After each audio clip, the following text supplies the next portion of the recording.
Bom, boa tarde a todos.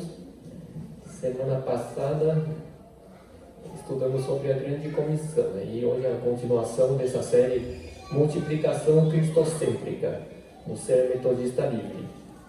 Então, isso aqui foi a semana passada, a grande comissão. Então, Jesus aproximou-se deles e disse: Foi-me dada toda a autoridade no céu e na terra. Portanto, vão e façam discípulos de todas as nações, batizando-os em nome do Pai, do Filho e do Espírito Santo, ensinando-os a obedecer a tudo o que lhes ordenei, e eu estarei sempre com vocês até o fim dos tempos. Isso foi a semana passada. Então, o que aconteceu depois disso? Eu vou pegar o finalzinho de Lucas, que fala da ascensão de Jesus, e tendo-os levado até as proximidades de Betânia, Jesus ergueu as mãos e os abençoou. Estando ainda abençoados, ele os deixou e foi levado ao céu.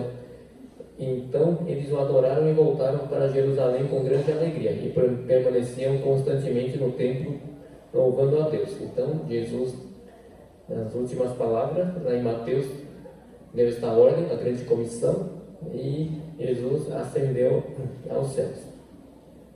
E no começo de Atos, em certa ocasião, enquanto comia com eles, interessante, Jesus ressurreto, ele comia com os discípulos e deu-lhes esta ordem: Não saiam de Jerusalém, mas esperem pela promessa de meu Pai, da qual lhes falei, pois João batizou com água, mas dentro de poucos dias vocês serão batizados com o Espírito Santo, mas receberão poder do Espírito Santo descer sobre vocês, e serão minhas testemunhas em Jerusalém, em toda a Judeia e Samaria, até os confins da terra.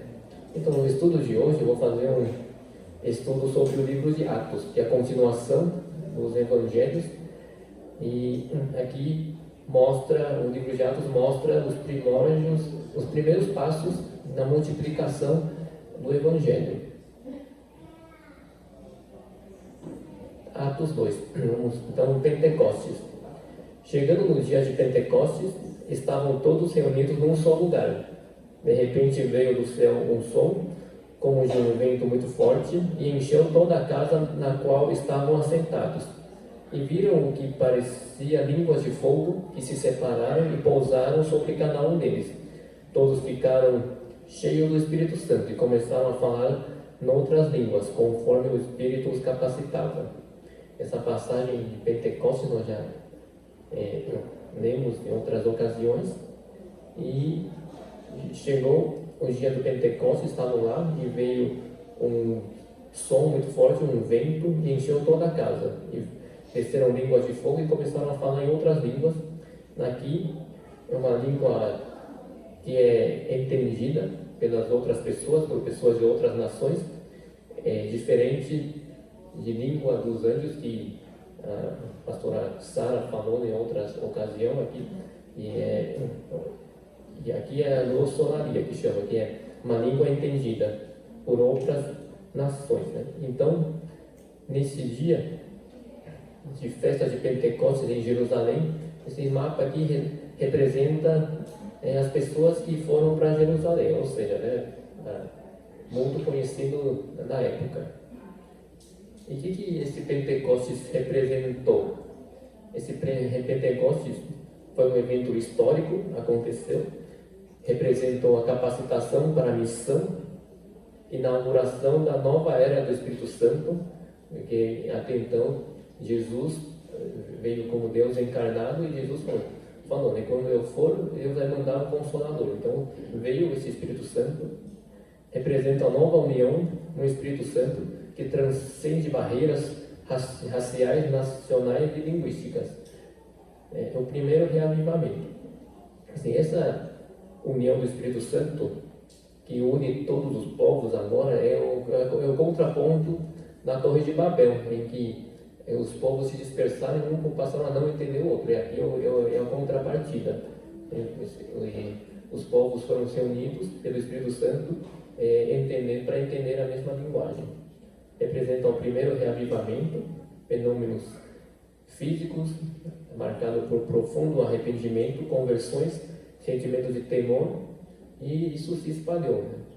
E final do capítulo 2, depois que veio o Pentecostes, o Espírito Santo desceu e algumas pessoas falaram assim, eles estão bêbados, né? Como sempre, por mais que Deus trabalhe, quem está conectando com Deus experimenta, e quem não está conectado com Deus, infelizmente não experimenta e acha bobagem, por mais que Deus faça as coisas. E Pedro começou a pregar e no final diz assim, né, os que aceitaram a mensagem foram batizados, e naquele dia houve um acréscimo de cerca de 3.000 pessoas. Isso que é multiplicação, né? Parece vírus espalhando, né? Explodindo de uma hora para outra, 3.000 pessoas. E a comunidade em Jerusalém. Então, depois, a primeira comunidade cristã em Jerusalém foi marcada por comunhão e muitos sinais e maravilhas. Eles andavam cheios de temor, repartiam bens com alegria e sinceridade de coração, e louvando a Deus e tendo a simpatia de todo o povo, e o Senhor lhes acrescentava todos os dias os que iam sendo salvos. Novamente, o Evangelho se multiplicando. E, ao mesmo tempo em que a igreja crescia, enfrentava as dificuldades, tanto internas como externas. Aí, em Atos 3, tem a história da cura do mendigo aleijado. É um mendigo que estava na porta do templo, e aquela famosa frase, eu pedi o dinheiro para o Pedro, né? O Pedro respondeu, né? Dinheiro eu não tenho, mas o que eu tenho eu te dou. Em nome de Jesus, levante e ande. E o mendigo foi milagrosamente curado, e o Pedro foi pregar no templo. E como consequência da pregação, eles foram presos. Mas nisso tudo, o versículo 4 fala, mas muitos dos que tinham ouvido a mensagem creram. Chegou no número dos homens que creram a perto de 5.000. Eu não sei como é que faz batismo disso, como é que faz, como é que reparte comida para tudo isso, mas é a multiplicação, né? Continuando, Atos 5, temos a história do Ananias e Safira, que foram maus exemplos, né? Uma falsa generosidade fingida e amor ao dinheiro. Eles venderam um pedaço de terra e foram falar para os apóstolos que era tal valor, mas eles guardaram uma parte, né? Eles queriam aparecer diante da comunidade como sendo pessoas generosas, mas eles guardaram uma parte para eles, não foram sinceros. E sinais e maravilhas continuavam acontecendo, um número cada vez maior de homens e mulheres criam no Senhor e lhes eram acrescentados. No versículo 17 a 42, temos perseguição e prisão. Ou seja, a gente lê nesse início de Atos que, ao mesmo tempo que a igreja crescia, apareceram dificuldades. Ou internamente, pessoas dando mau exemplo, como a história de Ananias e Safira, e externamente perseguição. E em Atos 6, temos mais uma dificuldade interna, que são as queixas sobre desigualdade na distribuição de alimentos. As viúvas começaram a queixar que tais pessoas recebem mais do que a gente e por aí vai. Ou seja, mais dificuldades internas. E continuando, temos a história da prisão e martírio do Estevão. Estevão foi o primeiro mártir cristão, e sabe que ele morreu apedrejado porque ele dizia que Jesus, ele pregava sobre Jesus, e os líderes religiosos se opuseram e ele acabou morrendo apedrejado. E no capítulo 8, perseguição. E no capítulo 8, enquanto isso, o Lucas, que é o autor do livro de Atos, ele dá esse parênteses, e começa a aparecer uma figura, o vulto de uma figura do Saulo, e o Saulo estava ali, consentindo na morte de Estevão, e naquela ocasião desencadeou-se grande perseguição contra a igreja em Jerusalém. Saulo, por sua vez, devastava a igreja, indo de casa em casa, arrastava homens e mulheres e os lançava na prisão. ao mesmo tempo os que haviam sido dispersos pregavam a palavra por onde quer que fosse. É interessante, né? Quanto mais perseguida a igreja, mais crescia aquilo ali. Ao mesmo tempo em que eles eram perseguidos, eles fugiam da perseguição e pregavam a palavra por onde ele que fosse. E capítulo 8, samaritanos. Historicamente um povo que não era bem visto pelos judeus, por causa de eles eram mestiços, né? Na época de Senaquerib, alguns séculos antes, deportou o povo de Israel no norte e fez uma mistura. E não somente isso, ele tinha uma rixa interna, né, com os judeus não se davam bem com os samaritanos, e finalmente o evangelho chegou lá, através do Felipe, e teve um grande avivamento lá. Então, a igreja em Jerusalém mandou Pedro e João para conferir, né, o que é isso, né? Até os samaritanos estão experimentando o evangelho, né? O que é isso? Aí eles mandaram Pedro e João, aí eles viram que aquilo ali era verdadeiro, impuseram as mãos e eles receberam o Espírito Santo, da mesma forma que aconteceu com eles em Jerusalém.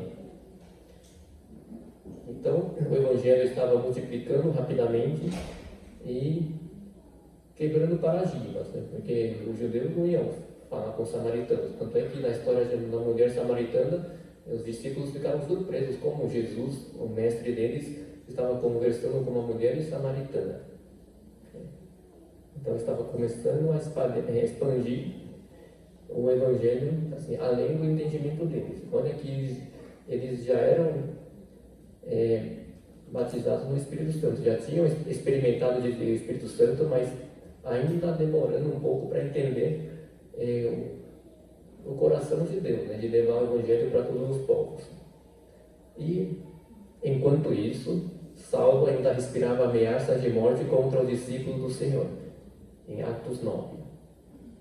Surpreendentemente, milagrosamente, o Saulo não parava, enquanto ele não parava de pensar em como perseguir os cristãos, Deus estava trabalhando do outro lado para alcançar esse Saulo tão durão assim. E ele foi para as autoridades para pedir autorização para perseguir os cristãos, né? Aí a gente sabe dessa história, Atos 9, ele estava indo na estrada de Damasco, viu uma luz muito forte, caiu do cavalo, ficou cego por alguns dias, e depois Deus enviou Barnabé para orar e trazer ele para a comunidade cristã. E ele foi o maior perseguidor, um dos maiores perseguidores da igreja naquela época, e Deus converteu o coração dele. E em Coríntios 15, 8 e 9, ele falando dele mesmo, ele falou assim, né? Depois destes apareceu também a mim. Jesus, ele está falando de outros apóstolos, Jesus apareceu para os outros apóstolos, ressurreto, e depois de Jesus ter aparecido para os outros apóstolos, ele fala, depois destes apareceu também a mim, como um que nasceu fora do tempo, pois sou o menor dos apóstolos, e nem sequer mereço ser chamado apóstolo, porque persegui a igreja de Deus. Então, o perseguidor passou a ser um propagador do evangelho. E depois disso, a igreja passava por um período de paz em toda a Judéia, Galileia e Samaria. Ela se edificava e, encorajada pelo Espírito Santo, crescia em número, vivendo no temor do Senhor. Então, a multiplicação continuou. Agora vamos para o capítulo 10, em Cesareia. Vai ser outra quebra de paradigmas. Onde era Cesareia? Cesareia Marítima, nesse lugar aí, lá no norte de Israel. O que acontece em Atos capítulo 10? Chegou a vez dos gentios. A história de Pedro na casa do Cornélio. E Cornélio era uma pessoa que buscava Deus, mas não conhecia Deus, não entendia a mensagem na sua totalidade. Deus mandou Pedro através de sonhos, uma história bem legal, bem divertida de ler. Deus falou através de sonhos para o Pedro e para o Cornélio, né, ao mesmo tempo. E Deus, Cornélio mandou chamar Pedro, né, Deus deu o endereço direitinho, né, vai lá, tal lugar, coordenada do GPS, lá tal lugar, chamar o Pedro, tá lá. Aí o Pedro foi lá e antes disso Deus falou para o Pedro, pode ir lá tranquilo, porque eu que estou enviando esses homens. E Pedro começou a falar de Jesus, ministério de Jesus, morte e ressurreição de Jesus. E enquanto Pedro ainda estava falando estas palavras, o Espírito Santo desceu sobre todos os que ouviam a mensagem, pois o ouviam falando em línguas e exaltando a Deus. Isso foi outra quebra de paradigmas, porque os judeus não iam entrar na casa dos gentios, porque isso era impuro, né? Cerimonialmente impuro. Como assim, né? Pedro entrou na casa do Cornélio, Espírito Santo derramado até os gentios, como assim? Foi inesperado, surpreendente, e foi uma comprovação da aprovação divina, um selo de autenticidade. Porque depois que Pedro entrou lá e aconteceu isso, a igreja de Jerusalém mandou chamar o Pedro para dar explicações, né? Como você foi lá na casa de um gentio e ficou impuro, cerimonialmente impuro. Daí, olha, porque isso eles já eram cheios do Espírito Santo, já experimentaram dons de línguas, mas demoravam um pouquinho para entender os propósitos de Deus. E Pedro foi lá explicar, eu fui lá, aconteceu isso, Deus revelou, eu fui lá, comecei a pregar, e nem terminei de pregar, desceu o Espírito Santo e todos falaram em línguas. Vamos fazer o quê? Não fui eu, foi Deus que mandou. Então, mas é engraçado, o texto dá a entender isso mesmo. Ouvindo isto, não apresentaram mais objeções e louvaram a Deus, dizendo: então Deus concedeu arrependimento para a vida, até mesmo ao gentio, né? Meio irônico, né? Até do gentio. E depois disso, a igreja se sediou, tem uma sede da igreja em Antioquia, e a mão do Senhor estava com eles, e muitos creram e se converteram ao Senhor, e o evangelho se multiplicando. Lá em Antioquia, em Atos 13, 2, versículo 2 e 3 diz, né? Enquanto adoravam ao Senhor e jejuavam, disse o Espírito: separem-me Barnabé e Saulo para a obra que os tenho chamado.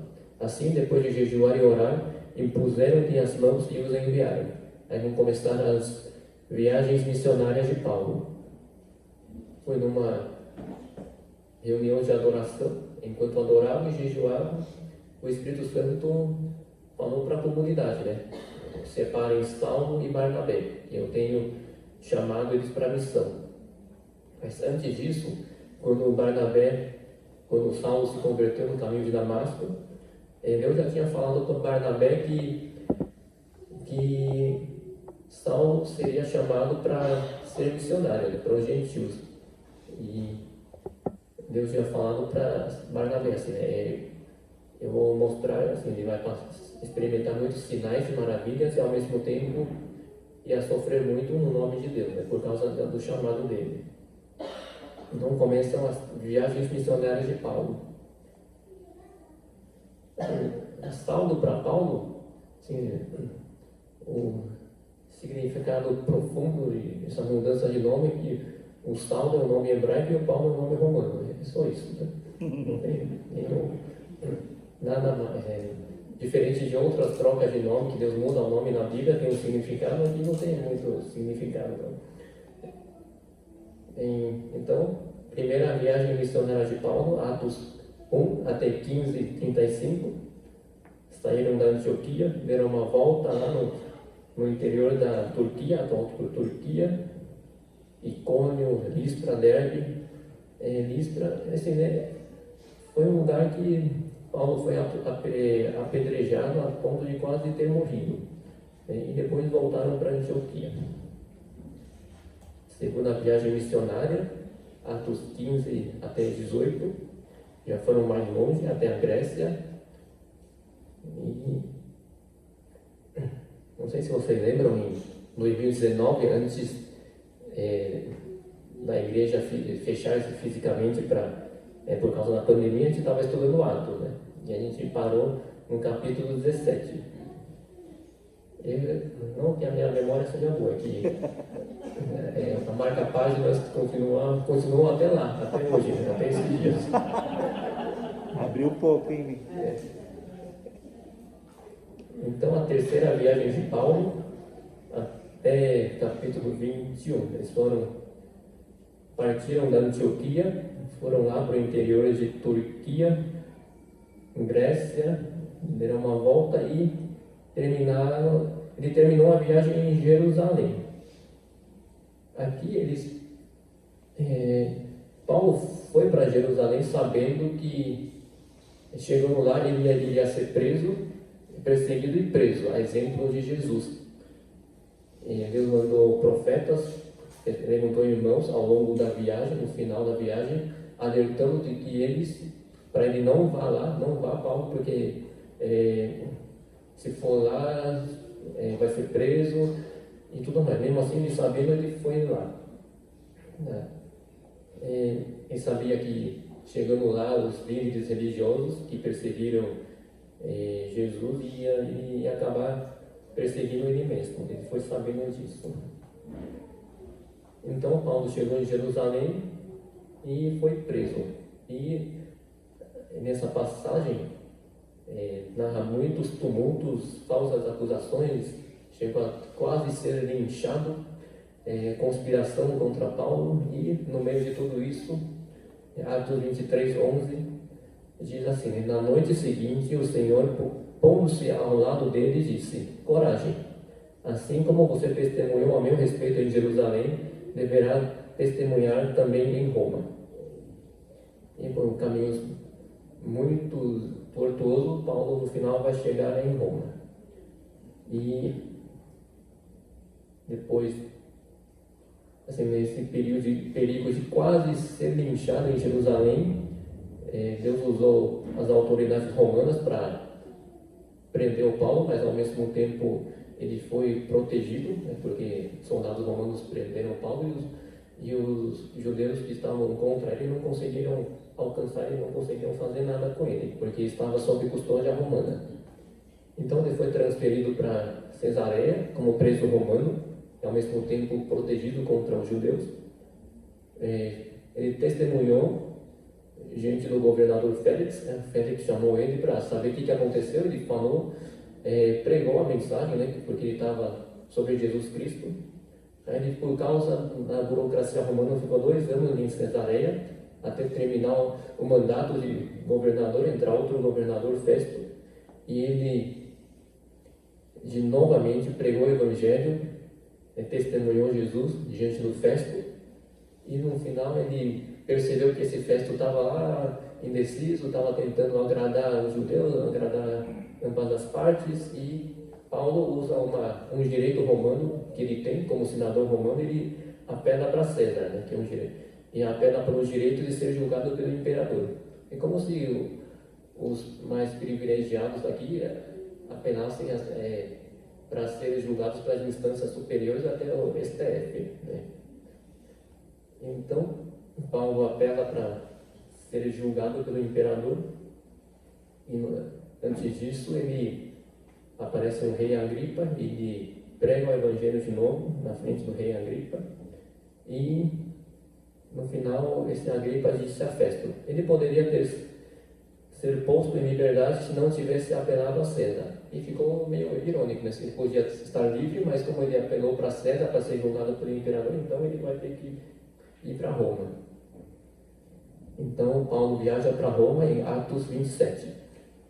Acontece tempestade, naufrágio, um desespero entre a tribulação e outros presos. Chegaram a ponto de eles falarem assim: então vamos nos suicidar. E Paulo vai lá e encoraja todo mundo. Ele fala assim: pois ontem à noite apareceu-me um anjo de Deus, a quem pertenço e a quem adoro, dizendo-me: Paulo, não tenha medo, é preciso que você compareça perante César, Deus, por sua graça. Deus as vidas de todos os que estavam navegando com você.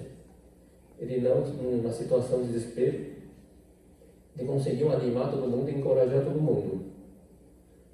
Então, Paulo chega em Roma, capítulo 28, 16 a 30, e aqui diz, né, que o livro de Atos termina assim. Por 2 anos inteiros, Paulo permaneceu na casa que havia alugado e recebia todos os que iam vendo. Pregava o reino de Deus e ensinava a respeito do Senhor Jesus, abertamente e sem impedimento algum. Então, Paulo estava preso, ao mesmo tempo o evangelho solto. É obra que Deus faz, né? Então, resumindo o livro de Atos, Deus disse, né? Receberão poder quando o Espírito Santo descer sobre vocês e serão minhas testemunhas em Jerusalém, em toda a Judéia, Samaria, até os confins da terra. Então a gente viu em capítulos 1 a 7, em Jerusalém e Judéia, em Samaria, capítulo 8, chega até os gentios, capítulo 10, a história de Pedro e Cornélio, as viagens missionárias de Paulo e por fim Roma. Roma, como todas as estradas levavam a Roma, então de Roma podia dar acesso aos confins da terra. E esse era o objetivo de Lucas, de contar como o Evangelho saiu da comunidade em Jerusalém até chegar aos confins da terra. E Lucas termina o livro de Atos aí. Parece que não tem fim, fica sem saber o que aconteceu depois. Realmente não tem fim, né? O Evangelho se espalhou e se multiplicou infinitamente, bem mais do que eles podiam imaginar, até chegar a nós aqui. E tem uma perguntinha que o bispo coloca no site, ele diz assim, né? Você já considerou o fato de que Jesus poderia ter levado a palavra ao mundo na maneira como ele quisesse? Em vez disso, ele escolheu embarcar em uma jornada ministerial de 3 anos, durante a qual dedicou a maior parte de seu tempo e energia a 12 pessoas, sendo que um era traidor. Jesus investiu profundamente na vida de alguns a fim de maximizar o impacto em suas vidas e treiná-los para fazer o mesmo aos outros. Ao fazer isso, ele estava escolhendo confiar nesse processo de multiplicação para levar o Evangelho até os confins da terra. É interessante como Deus Todo-Poderoso, que criou o mundo com a sua palavra em 7 dias, ele escolheu este caminho para multiplicação no Evangelho. Ele escolheu pessoas, ele optou por confiar esse processo a pessoas falhas. A gente vê o livro de Atos, aliás, a Bíblia inteira conta as falhas humanas, por maior que sejamos fãs de alguns heróis da fé, a Bíblia conta os seus lados positivos e os seus lados negativos, como pessoas, como qualquer um de nós. E a gente vê os apóstolos, que são pessoas falhas, levando o Evangelho, enfrentando dificuldades. Jesus investiu 3 anos no seu ministério terreno, somente assim, a 12 pessoas que ele escolheu, e Deus escolheu assim, usar pessoas falhas para levar a sua palavra. E é isso que Deus faz, né? Através de coisas comuns, através de pessoas comuns, levar o seu Evangelho. Tá bom, era isso que eu queria compartilhar. Pode ficar à vontade para comentar.